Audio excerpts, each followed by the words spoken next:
Selamat malam Bapak Ibu. Malam ini kita boleh kembali bersekutu melalui persekutuan doa. Sebelum memulainya, mari kita tenangkan hati di hadapan Tuhan dengan bersaat teduh terlebih dahulu.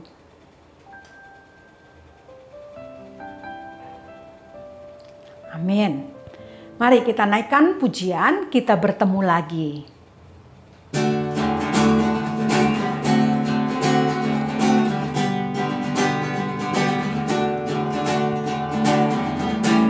Kita bertemu lagi, tuh puji Tuhan. Kita bertemu lagi dalam kasih. Sesuatu pasti terjadi untuk kebaikan kita. Kita bertemu lagi. Puji Tuhan, kita bertemu untuk menyembah Tuhan. Kita bertemu saling mengasihi. Kita bertemu saling mendoakan.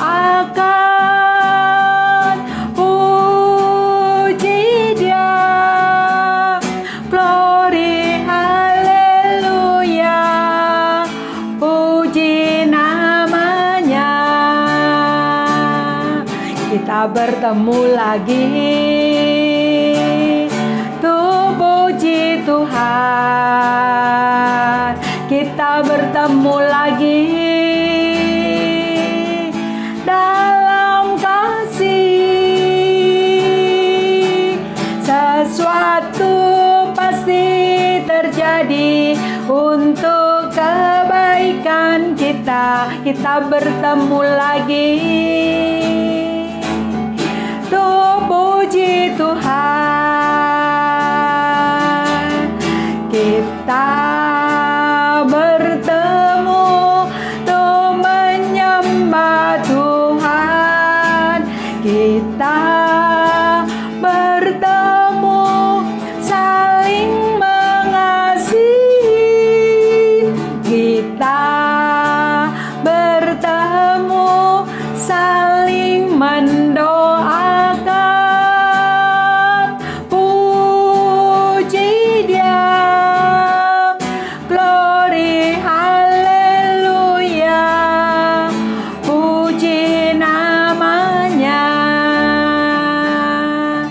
Walaupun tidak secara lahiriah kita bisa bertemu, tetapi melalui doa kita bisa bertemu di hadapan Tuhan, saling mendukung, saling mendoakan. Mari kita berdoa.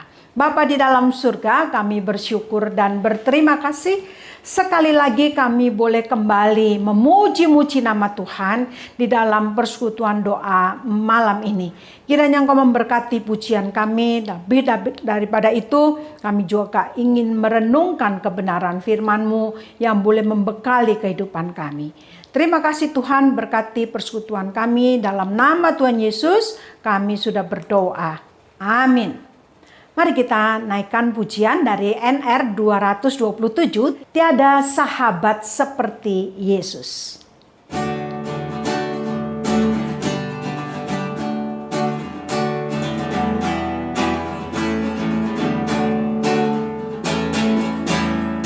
Tiada sahabat seperti Yesus, Tuhanku, Tuhanku. Jiwa yang pernah dihiburkannya, Tuhanku, Tuhanku. Yesus tahu kesusahan kita, yang akan menolong kita. Tiada sahabat seperti Yesus, Tuhanku, Tuhanku. Yesus selalu beserta kita, Tuhanku, Tuhanku. Iman yang lemah lemah dikuatkannya. Tuhanku, Tuhanku, Yesus tahu kesusahan kita, Dia akan menolong kita. Tiada sahabat seperti Yesus. Tuhanku, Tuhanku. Mari kita akan mempersiapkan hati untuk mendengar firman Tuhan. Kita akan nyanyikan Hanya Dekat Allahku.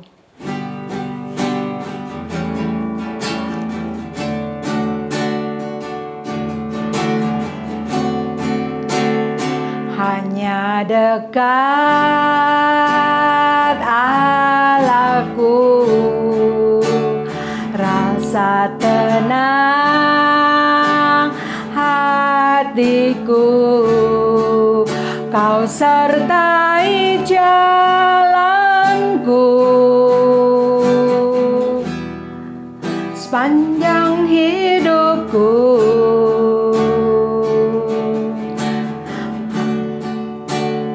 Hanya dekat padamu ada kekuatan baru. Kaulah perlindunganku, keselamatanku.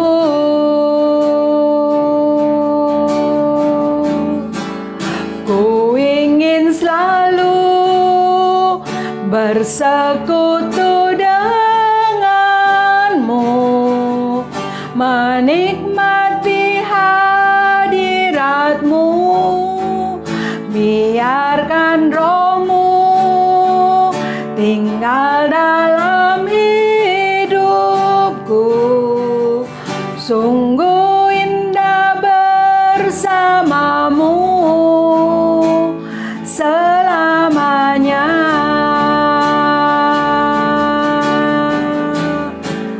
Ku ingin selalu bersekutu denganmu,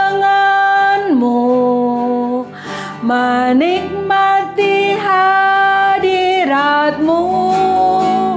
Biarkan rohmu tinggal dalam hidupku. Sungguh indah bersamamu selamanya.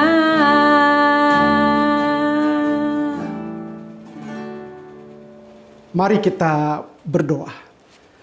Bapa Surgawi, kami siap untuk mendengar firman-Mu. Berbicaralah dan mampukan kami tidak hanya menjadi pendengar saja, tetapi juga boleh menjadi pelaku-pelaku firman. Penuhkan kami dengan firman-Mu, kenyangkan sehingga kami boleh dipuaskan, bahkan diteguhkan untuk boleh terus hidup di dalam perjalanan kami dalam masa pandemi ini. Dan biarlah Roh-Mu yang kudus menolong dan memampukan kami untuk bagaimana berlaku hidup sebagai orang percaya. Pakai hamba-Mu dalam segala kelemahannya untuk boleh menyampaikan kebenaran firman-Mu yang meneguhkan dan meneduhkan kami. Dalam kuasa Roh-Mu yang kudus, kami boleh berjalan dalam kebenaran firman-Mu. Dalam Tuhan kami Yesus Kristus, kami berdoa. Amin. Bapak Ibu, saudara-saudari yang dikasihi Tuhan, dimanapun Bapak Ibu berada, Shalom. Pada malam hari ini kita akan merenungkan firman Tuhan, melanjutkan dari perenungan kitab Ayub, dan kita sampai pada Ayub pasalnya yang ke-22, yang merupakan anjuran Elifas supaya Ayub bertobat daripada dosanya yang besar. Namun saya akan membacanya hanya pada ayatnya yang pertama sampai dengan ayatnya yang ke-10. Demikian firman Tuhan. Maka Elifas orang Teman menjawab, apakah manusia berguna bagi Allah? Tidak. Orang yang berakal budi hanya berguna bagi dirinya sendiri. Apakah ada manfaat bagi yang maha kuasa kalau engkau benar atau keuntungannya kalau engkau saleh? Apakah karena takutmu akan Allah, maka engkau dihukumnya dan dibawanya ke pengadilan? Bukankah kejahatanmu besar dan kesalahanmu tidak berkesudahan? Karena dengan sewenang-wenang engkau menerima gadai dari saudara-saudaramu dan merampas pakaian orang-orang yang melarat. Orang yang kehausan tidak kau beri minum air, dan orang yang kelaparan tidak kau beri makan. Tetapi orang yang kuat, dialah yang memiliki tanah, dan orang yang disegani, dialah yang mendudukinya. Janda-janda kau suruh pergi dengan tangan hampa, dan lengan yatim piatu kau remukan. Itulah sebabnya engkau dikelilingi perangkap dan dikejutkan oleh kedahsyatan dengan tiba-tiba. Demikian firman Tuhan, Bapak, Ibu, dan saudara-saudariku yang dikasihi Tuhan Yesus. Yang berbahagia adalah kita yang mendengar firman Tuhan, yang menyimpannya dan yang melakukannya dalam kehidupannya sehari lepas sehari. Haleluya. Bapak, Ibu, saudara-saudari yang dikasihi Tuhan Yesus, Ayub pasalnya yang ke-20 ayat 1 sampai 30 ini merupakan kata-kata nasihat Elifas, orang Teman. Tetapi kalau ikuti judul pasal ini yang ditulis dengan anjuran Elifas, namun sebenarnya lebih tepat sebagai kata-kata tuduhan atau dakwaan dari Elifas kepada Ayub. Dan tahukah Bapak Ibu, ini merupakan serangan ketiga Elifas kepada Ayub. Yang pertama, kita jumpai pada Ayub pasalnya yang keempat. LAI, Lembaga Alkitab Indonesia, memberi judul pasal ini, pasal 4, Elifas menegur Ayub.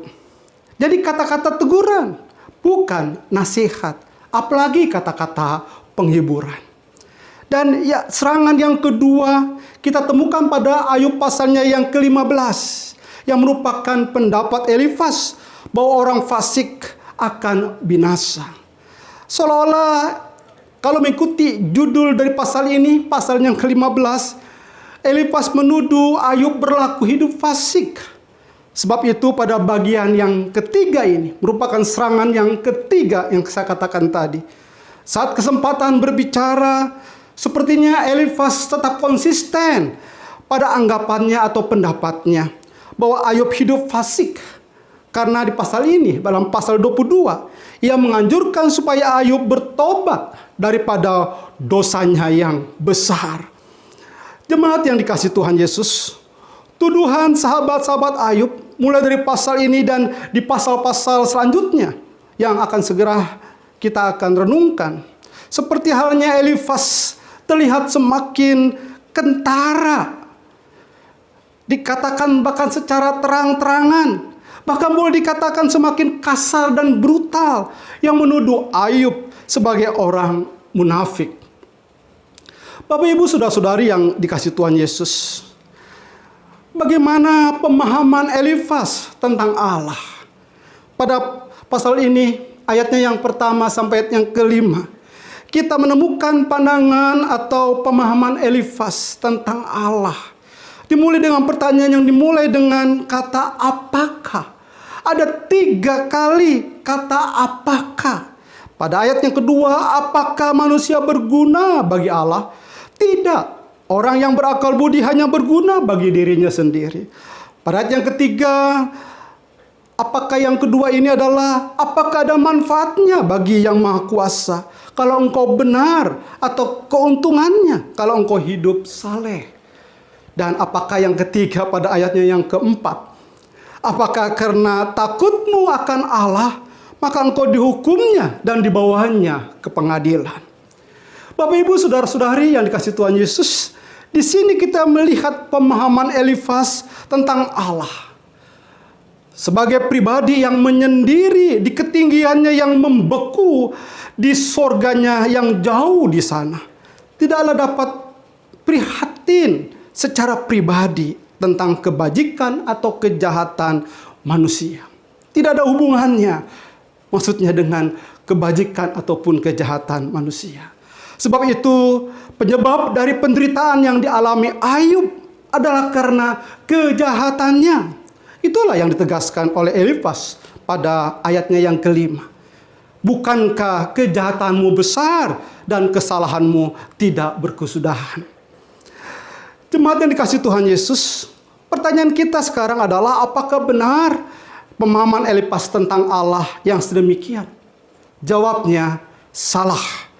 Allah yang kita kenal bukanlah Allah yang pasif, hanya diam di tahtanya dan menunggu dipuja dan dipuji, disembah oleh umatnya.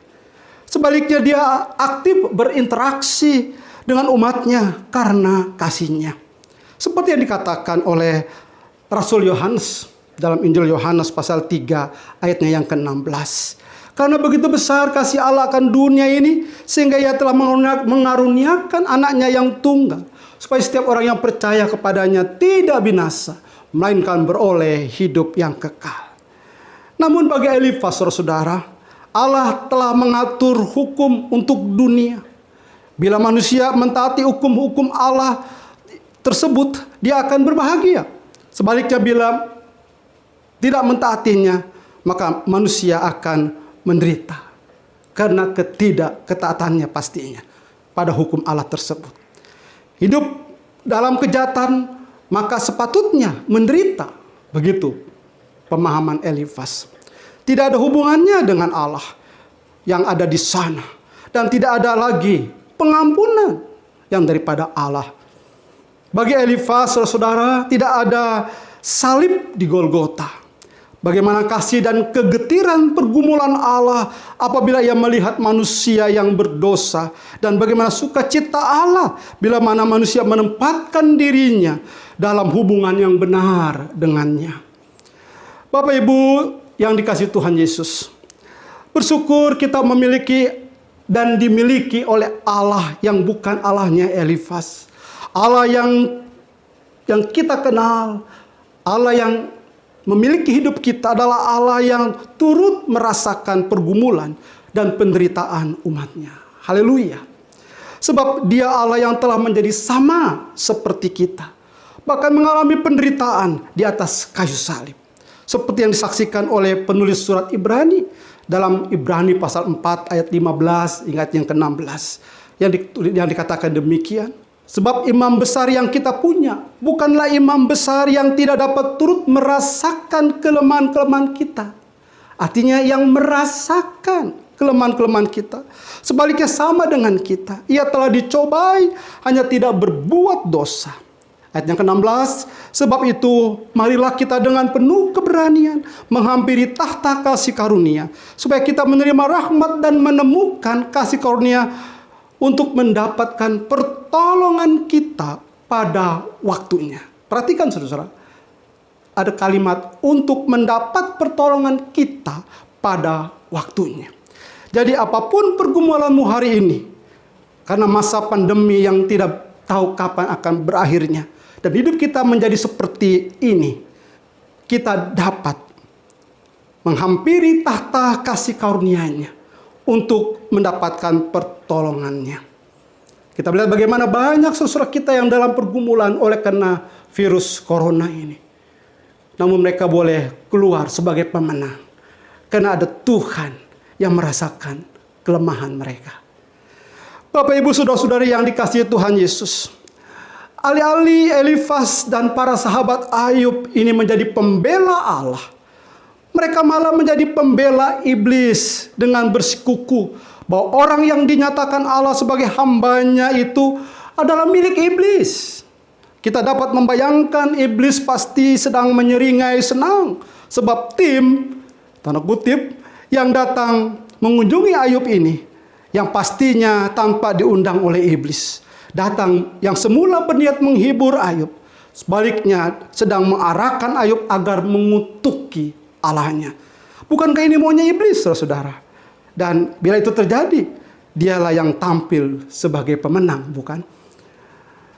Bapak, Ibu, dan saudaraku yang kasih Tuhan, saya teringat dengan tokoh ini, Martin Luther, seorang tokoh reformasi yang hidup di abad 14 dan menjelang abad 15.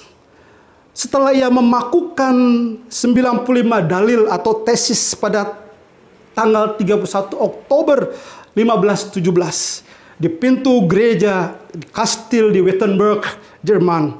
Dia harus bersembunyi karena perlawanannya kepada gereja Katolik pada waktu itu. Bila tidak, pasti ia akan ditangkap dan mungkin dihukum mati. Di tempat persembunyiannya, pada suatu hari iblis mendekati Martin Luther dan berusaha mendakwanya dengan dosa-dosanya. Ia memberikan kepada sang reformis ini suatu daftar yang panjang dan mulai membacanya dari atas hingga sampai ke bawah akan dosa-dosa Martin Luther.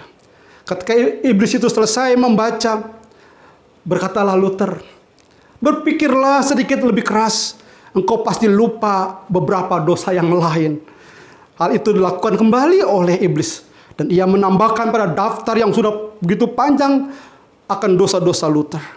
Kemudian Luther hanya berkata, "Bagus, sekarang tuliskan dengan tinta merah di atas daftar panjang itu. Darah Yesus Kristus, anaknya, menyucikan aku dari segala dosa." Dan iblis pun menyelinap pergi.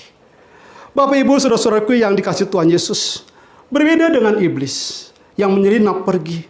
Tidaklah dengan Elifas. Ia dengan terang-terangan menuduh Ayub telah melakukan dosa-dosa sosial dalam bentuk yang pertama menerima gadai. Pada ayat yang ke-6a dikatakan, "Karena dengan sewenang-wenang engkau menerima gadai dari saudara-saudaramu."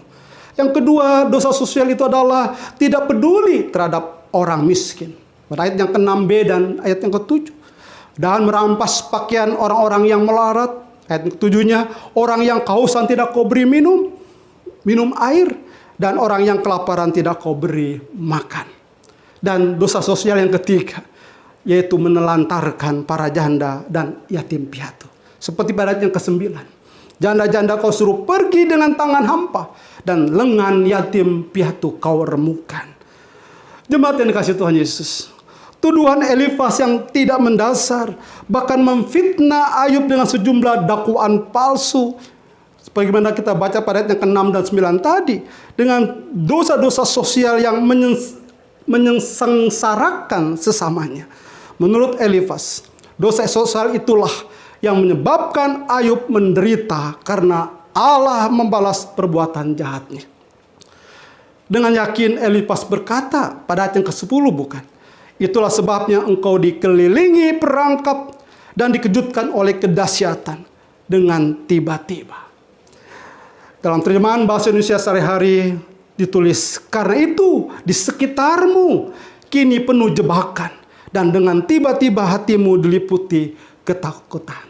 Kembali, bahwa karena kejahatan Ayublah yang membuat Ayub menderita. Digambarkan dengan diliputi ketakutan. Bapak Ibu saudara-saudaraku yang dikasihi Tuhan, apa jawaban kita terhadap tuduhan Elifas?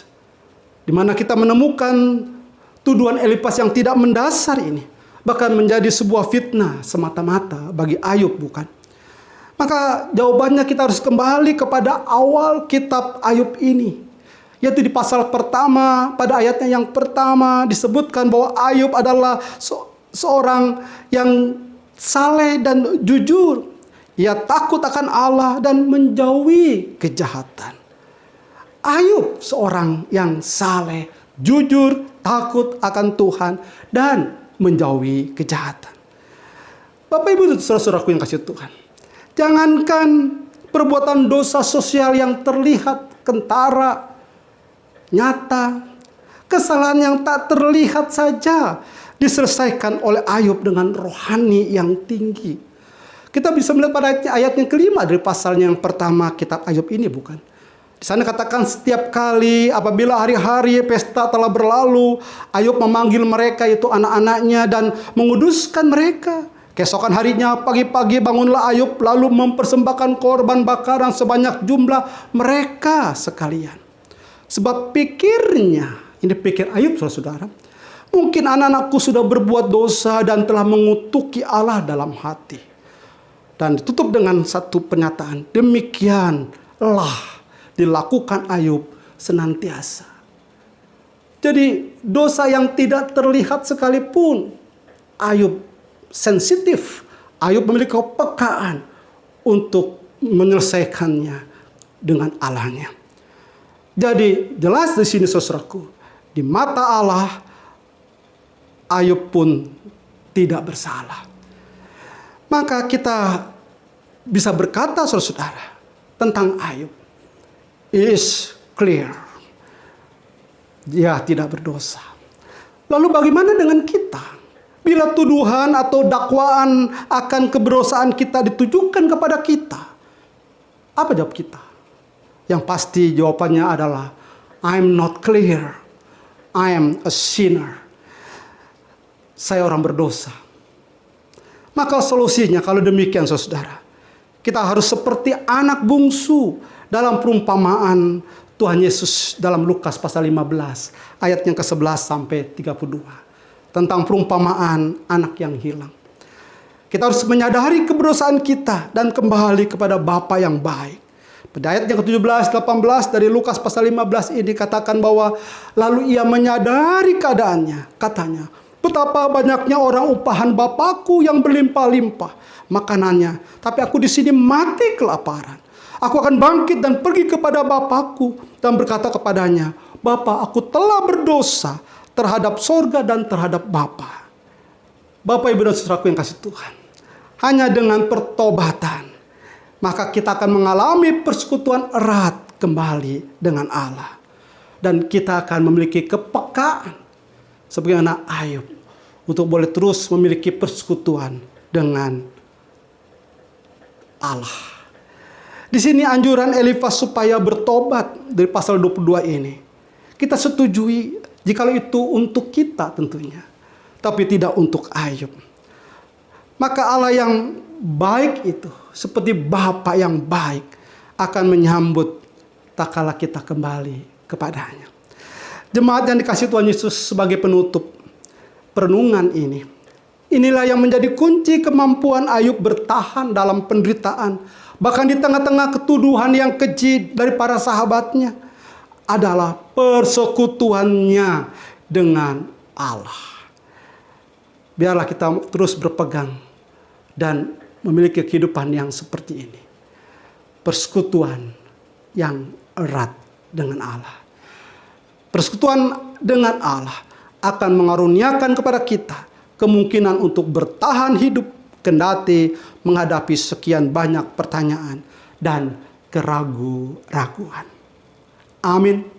Tuhan Yesus memberkati.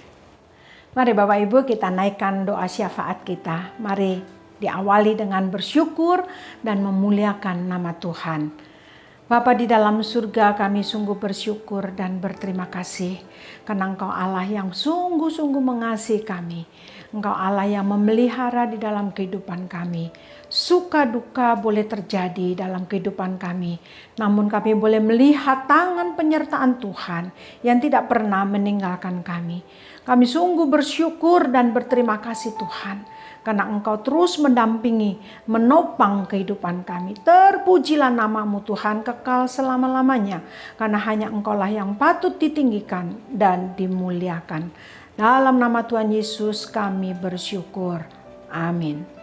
Yang kedua, mari kita berdoa bagi jemaat Tuhan baik di GKJH pusat maupun di POS. Yang pertama kita doakan supaya mereka bertumbuh dalam iman dan kesaksian. Yang kedua kita doakan supaya Tuhan memberikan pertolongan di masa pandemi ini. Dan yang ketiga kita berdoa untuk usaha dan pekerjaan jemaat Tuhan. Mari kita berdoa. Bapa di dalam surga, kami juga menyerahkan bagi jemaat Tuhan di Gereja Kristus Jembatan Hitam, baik di pusat maupun di POS. Tuhan peliharakan kehidupan mereka di tengah masa sulit seperti ini. Kiranya Engkau tetap hadir dan menolong mereka.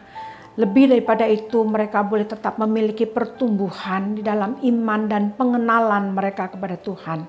Semakin hari semakin mencintai Tuhan, semakin mengandalkan Tuhan di dalam kehidupan mereka. Dalam menghadapi banyak kesulitan, mereka boleh tetap menjadi saksi-saksi Tuhan, menyaksikan bahwa Engkau adalah Allah yang hidup, yang menyelamatkan kehidupan kami. Bapa di dalam surga, kami juga terus berdoa bagi jemaat Tuhan yang terpapar COVID-19 ini Tuhan. Kiranya Engkau hadir, menjamah dan memberikan kesembuhan. Tuhan tolong melalui COVID yang mereka derita ini, mereka boleh merasakan kasih dan kuasa Tuhan nyata dalam kehidupan mereka. Jamah dan sembuhkanlah anak-anak-Mu ini Tuhan. Bapa Surgawi, kami juga terus berdoa, berkati usaha dan pekerjaan jemaat Tuhan. Kiranya Engkau sendiri yang menolong mereka, memimpin kehidupan mereka, memberkati, sehingga sungguh mereka boleh merasakan hari lepas hari pemeliharaan Tuhan yang tidak pernah terhenti di dalam kehidupan kami. Terima kasih Bapa, dalam nama Tuhan Yesus kami sudah berdoa. Amin.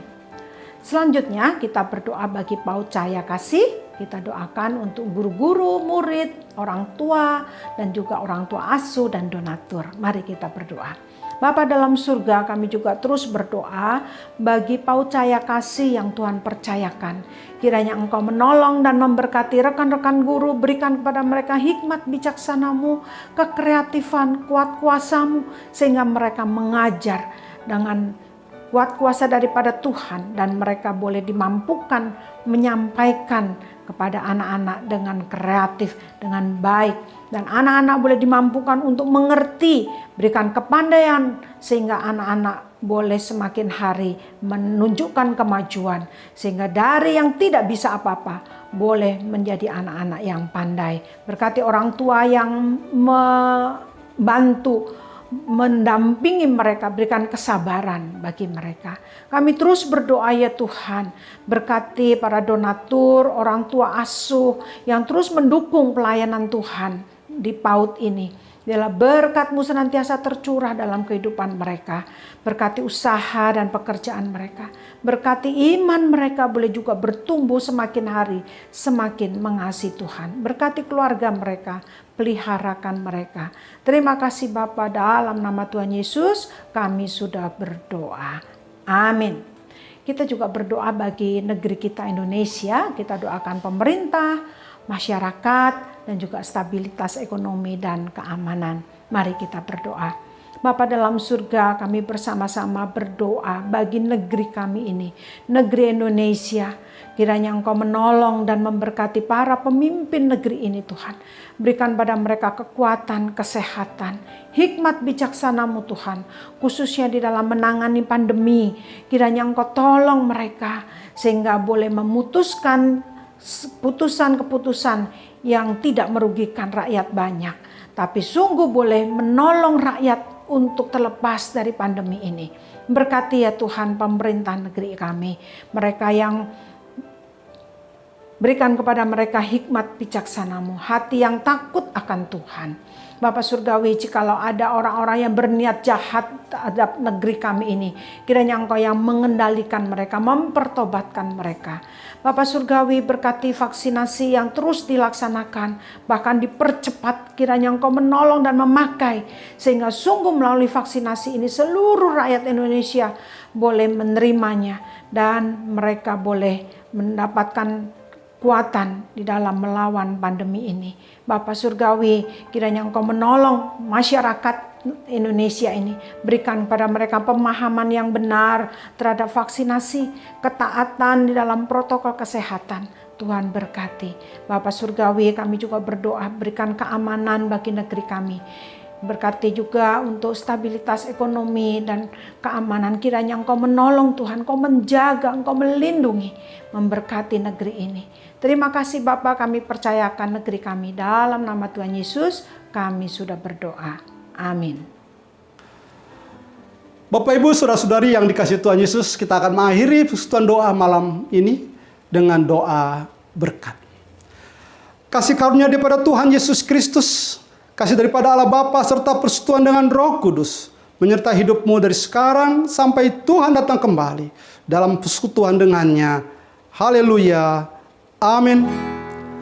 Bapa, terima kasih. Bapa, terima kasih. Bapa,